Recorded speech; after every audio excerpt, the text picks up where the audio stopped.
Hi, it's Tom and Aimee here from 4 Boys in a Caravan. We're here at the Burrum Shores campground on the Fraser Coast, located about half an hour north of Hervey Bay. We're going to take you through the setup today of the Leader Gold LE. Yes, so this is going to be exactly the same as the Supreme Classic Tourer. We're going to go through exactly how to set it all up, so come on through, we'll show you how it's done. So we'll start at the front of the van. What we've got here is, as standard on our Leader Gold LEs and our Supreme Classic Tourers, we have the standard 50mm ball hitch. So this is pretty much your standard hitch that comes on most of your vans with your handbrake. And this is all mounted on our Road King chassis, all made in-house by us. The best chassis you can get on the market. Connecting up, we have the 12-pin plugs and your Gray Anderson plug. So if your car isn't already wired for the 12-pin plug, we give you all the wiring diagrams to get your car wired up. So that's got your 12-pin plugs and your Gray Anderson plug. This is the one that's charging your batteries. So as you're driving, that's giving all the charge directly to your batteries. Also, as standard, we have the brake safe cable. So the brake safe, for some reason, if your van ever decides to go for a bit of a run and jump off the car, this brake safe cable will engage and actually pull all the brakes on. So your van's not going to pass you going down the highway anytime. So also, as standard on these vans, we have two 9-kilo gas bottles located on the front of the chassis. So these have your regulator at the front, and this is your selector to select which gas bottle you're going to be using. So this is basically, you always have your gas bottles turned off every time you're traveling. All right, so also on the side of the chassis at the front here, you have your water connection point. So this is for your mains water. So this has got a non-return valve and pressure reducing valve. So if you're ever at a place that's got extremely high pressure, this will make sure that none of your pipes bursting on the inside of your van. So your water connection is at the front. You also have your water tap here as well. So if you want to fill up like a dog bowl or something like a bucket or anything like that, or you want to put a hose on and wash the kids down, you can put all that on there. The other awesome feature of the front of this van is we've got this steel tray located right here between the chassis. So this is super handy for putting a bit of stuff in. You can chuck a few sneaky bits of firewood in there. But what I really like to use it for is for my grey water and my water hoses. They always sit in there, never ever come out, and it's such a great place to keep them because it can get wet no matter when, so it works well. Moving to the off side of the caravan, so I like to call this side like the utility side. So basically this is where all your power and all your water and all that kind of goes. So at the front of the van on this model here, this is a triple bunk model. So what it does is it puts the hot water service at the front here. So this is your gas and electric hot water system. You can get the option of a continuous gas hot water system, but this one has got our standard gas electric hot water system. We've also got the external shower. So this comes standard on all the Gold LEs. It is an option for the Supreme Classic Tourer, so it can be added on any van. This is extremely handy. If you just want to rinse the kids off after the beach, or even if you want to wash the dog outside, it's really good. The main thing is when you're packing it away, make sure the taps are always turned off and the pump is not turned on. So basically, because what it does is if the pump turns on while you're driving and the taps are on, it's going to pressurize that hose inside and it's going to burst open. So always make sure that the taps are closed off, there's no water left in the hose. Towards the front of the van on here, we have our battery box, which is mounted directly on the chassis. So basically that's keeping in with regulations and everything like that. So the best thing is the vans come standard with 2 batteries on here. It really just means that the access, if you ever need to get the batteries, it's super handy to get to. And it's as simple as sliding the cover down and you've got access directly to the batteries right there. Here we have located the water filler tanks. So these are the caps where you put your hose in. This is what fills up all your water tanks. So each one is individual. The trick with these, a lot of people can have issues with these, is the trick is when you're undoing them is you got to push them in, twist them, and then they pull straight out. Now when they're locked, you won't be able to push them in and they'll just keep turning. So if you can't push it in, it means they're locked. So they are super easy. So as soon, just push it in, turn. Now the key is, these already have breathers installed on them. So you just got to push your hose in here, fill up your water tanks, and you'll hear the air basically gurgling out as it's filling up. So It just means it's not going to be constantly spitting in and out. If you do find it is spitting in and out, sometimes you need to push the hose in just a little bit further to get past that. But these caps are super handy. No one's going to be sealing your water in the middle of the outback. If you ever need to get access to the back of the fridge, it also has a little drain from the inside of the fridge to stop all the moisture building up inside. So that normally also comes out of here and drains away. It can be like a little drip every few seconds. This is the exhaust of the fridge as well, and we also have an exhaust on the roof as well. So basically what that does, it creates that airflow going through to really cool the fridge down. When you're in super humid conditions, there is a fan that we can turn on from the inside, and that also helps alleviate some of that heat that's inside there. So this is your 15 amp power inlet. So when you're at a caravan park or something like that, you hook up your 15 amp power lead, hook it up right here. So that's going to power like your microwave, and it's going to turn on your fridge to 240. It'll also run your washing machine if you've got your washing machine there as well. So down the back here we have the grey water outlet. So this is what comes from your sink, from your shower, all comes down into the grey water tank and out this. If you need to close it off at all to capture that grey water, it's as simple as closing that valve and then open it up to release it. Here we have our stabiliser leg. So when we're set up on site, this is what's going to keep the van stable. So basically as simple as pulling it out and dropping it down and locking it in. Obviously in different levels you can put it all at different angles depending on how low the van is. So, and it is as simple as winding it down. So the main thing is with the stabiliser legs is not to overdo the tension on these. So these are literally just to stabilise the van. They're not to lift the van, they're basically to stop it from rocking and rolling. So at the rear of the van we have the spare tyre mounted on the forearm bumper bar. They'll take about 80 kilos of weight, this bumper bar, super strong. We also have the wired reverse camera as standard. So we provide you the kit that gets mounted in your car. All right, so over here we have the outdoor TV box. So this is standard on the Gold LEs and is an option for the Supreme Classic Tourers. So as simple as grabbing the TV from inside and plopping it straight on the same bracket on the outside. It's got your power, your antenna connection, everything. All right, so this is everyone's favorite part of the caravan, the chemical toilet. The chemical breaks down everything, all the solids that are inside there. When you want to empty it, you got the hatch, you got to lift up this little lever and pull it straight out. When you go to empty it, it's as simple as taking the cap off, and you got this little button that puts a bit of air inside it to be able to drain it out. Now once you drained it out, chuck some water in there, swish it around, give it another rinse out, empty it. When that's all clean, come put it straight back in. Make sure this locates right in that little groove again and close it all up. Now we generally keep the chemicals inside, and so you chuck the chemicals in once it's all cleaned. We have our 10 amp outlet right here. So that's if you want to power something up on this side. You can power up your outdoor fridge or anything like that. 10 amp, and you also have your 12 volt outlet. So you got your USB and you got your cigarette lighter plug in here.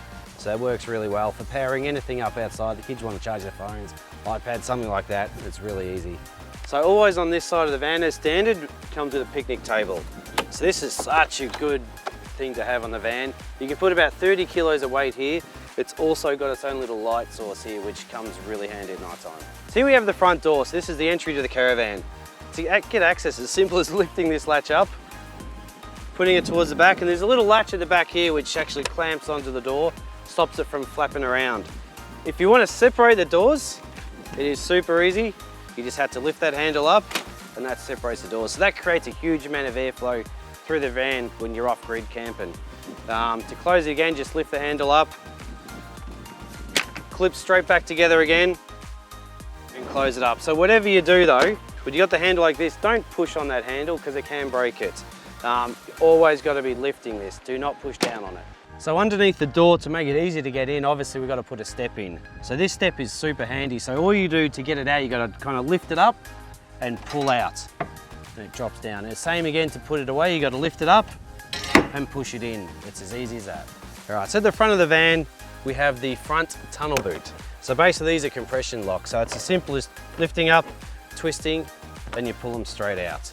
So this is where we keep the tools. So it's got your wheel brace, your awning rod, that kind of stuff. So it's super handy. There's heaps of space in here for you to put your stuff in. So also in here is your compliance plate. So this details your bore weight, your tier weight, your ATM, all that kind of stuff. So that's all located on this plate. All right, so the next thing we're going to do is we're going to actually pull the awning out and set it up. All right, so what we do is we've got little latches on these sides that lifts up and slides out. You've got a little knob down here that actually tightens up the arm, so you've got to loosen that off. But you've got to do the same on the other side to start with. So again, you've got to lift the lever up, pull it out, and do the little knob. Then we need the awning rod. This is very handy for us people that are short just like me. Right up the end here, you have a little latch which you got to push back, disengages the gears, so enables you to pull it out. So what we've got to do is you've got to hook the rod onto the tag, and basically what you do is you then just pull it all the way out. So what you want to do is you want to extend it all the way out, so you got this groove coming down, lining up with this nut. So that gives you the best runoff of water off the awning. Once you got the awning out extended to where you want it to be, you pull these arms up and that locks into position up the top there.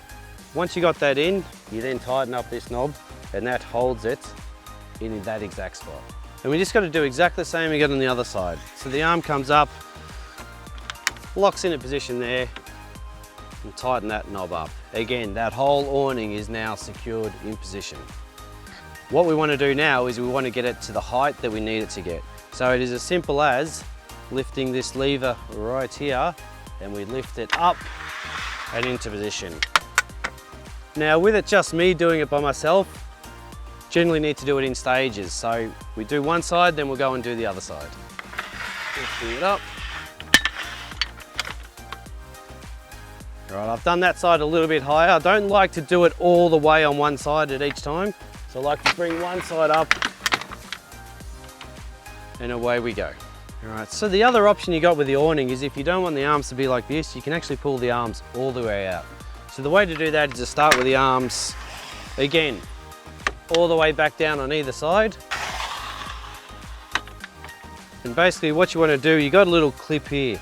So you push that clip up and that releases that leg, and it's as simple as bringing it straight back out. And you do that on either side. Lift up the clip, pull it out, and put it down. Now what happens is when you do that, what it does is it actually rotates this barrel. So to get the awning as taut as possible, you loosen this knob again and you just simple as push it back out. And you do that on both sides.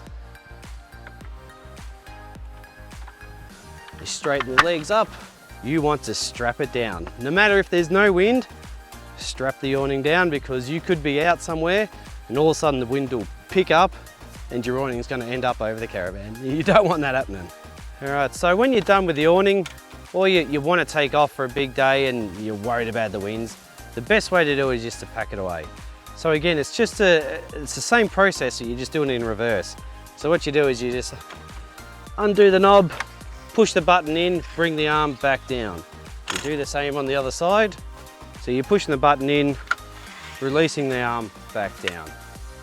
And then as simple as flicking this switch back over while holding onto the awning, because you do not want to let it go, because these are all tension. So once you flick it, it'll walk straight back up. So that covers the outside of the van. Now let's give you a tour of the inside. Every caravan comes standard with your oven and stovetop. Just remember to lift both lids when you're wanting to use it, and if the lid does shut, the safety switch will turn it off. And same again with the oven and the grill. If you just press the ignition button and turn it to the temperature you want it on, and just making sure that that flame is on before you close the door. Remember when you're using the oven and the stovetop to turn your range hood on, and there's also a light ensuring ventilation. I always like to open the windows too for extra ventilation. Every caravan also comes standard with your microwave, but remember this will only work when you're plugged into your 240 volt.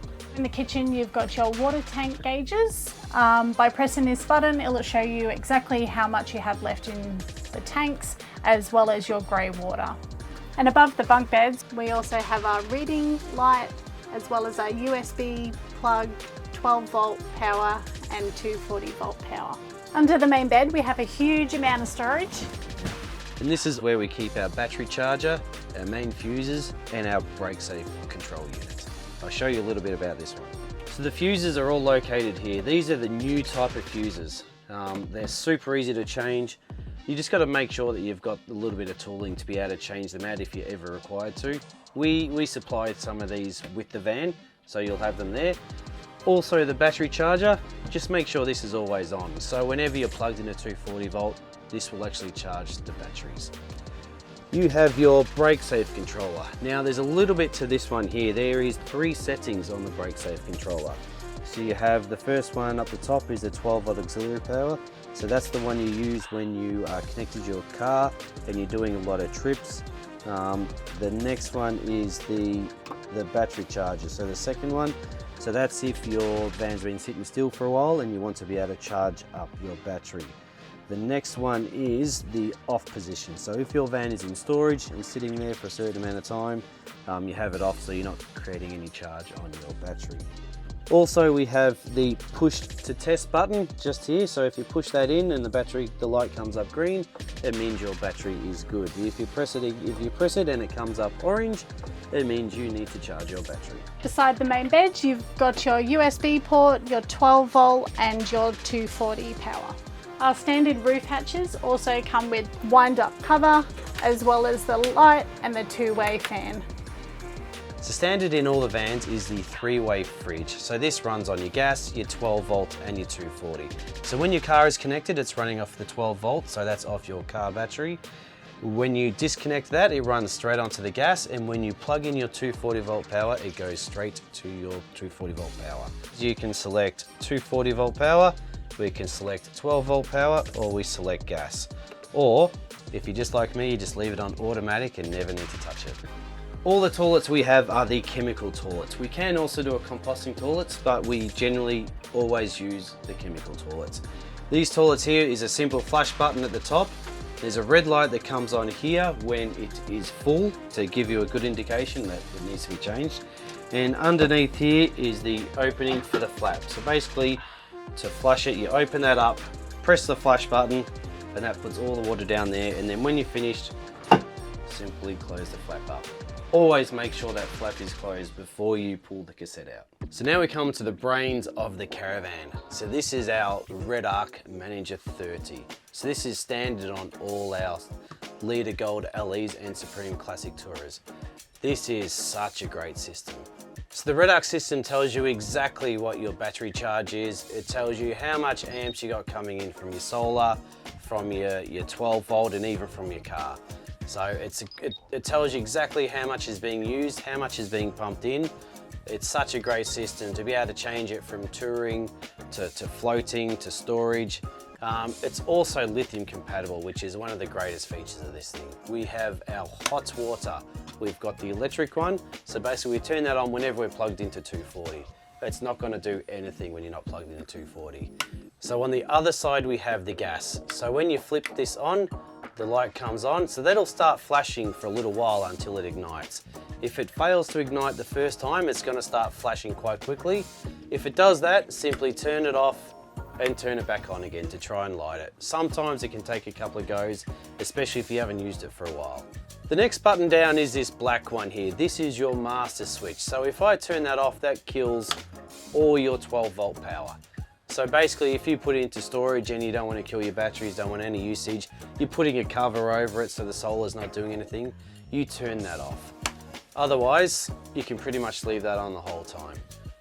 Underneath that is your water pump. So you only ever need to use this when you are not plugged into water. So if you're a caravan park and you've hooked your hose up to the water supply, you don't need to touch the pump. The pump is only to be used when you're off grid and you've got water in your tanks. If you leave that pump on without water in the tanks, it will eventually burn out. And the last switch down the bottom here is your fridge fan. So this one here, that'll turn the exhaust fan on your fridge. So basically if you're in a place that is super hot and humid, your fridge is starting to struggle a little bit, you put that fan on, because what that does, it exhausts all that hot air that's floating around that back of that fridge, it exhausts it all out. So it makes it work a lot more efficiently. Last but not least, we have our Fusion radio system. This is fantastic. So this is all Bluetooth compatible. So everything can be controlled by your phone. So it is one of the best on the market. So it's so easy to use. One of the great features about this van is this table. This is a Nuvo Mapper table. So you have a little handle underneath here that enables you to swivel this table around, push it in and out. Also, this can go down to make another bed. It's by simply pushing this button down the bottom, and that pushes the table right down. That enables even more people to sleep inside this van. So when you switch on the water pump up in the cupboard and you're wondering what that crazy noise is under the sink, this is actually where your water pump is located. So all that doing is it's actually operating. So don't be alarmed by the noise of the pump running. Up in this corner is where we have all our resettable fuses. So basically if you've got something that trips on little 12-volt socket somewhere, this just pops out and it's just a matter of pushing it all back in. We have the circuit breaker for the aircon, so that'll actually isolate the air conditioner. And this is your, basically like your safety switch, your circuit breaker again. So if you do overheat, if something does draw too much power, it's gonna trip there. This is where you hook up your TV. So this is your TV bracket here, this is your aerial, and this is your aerial spot right here. And this right here is your booster. That spot, you won't get anything unless you got that booster on.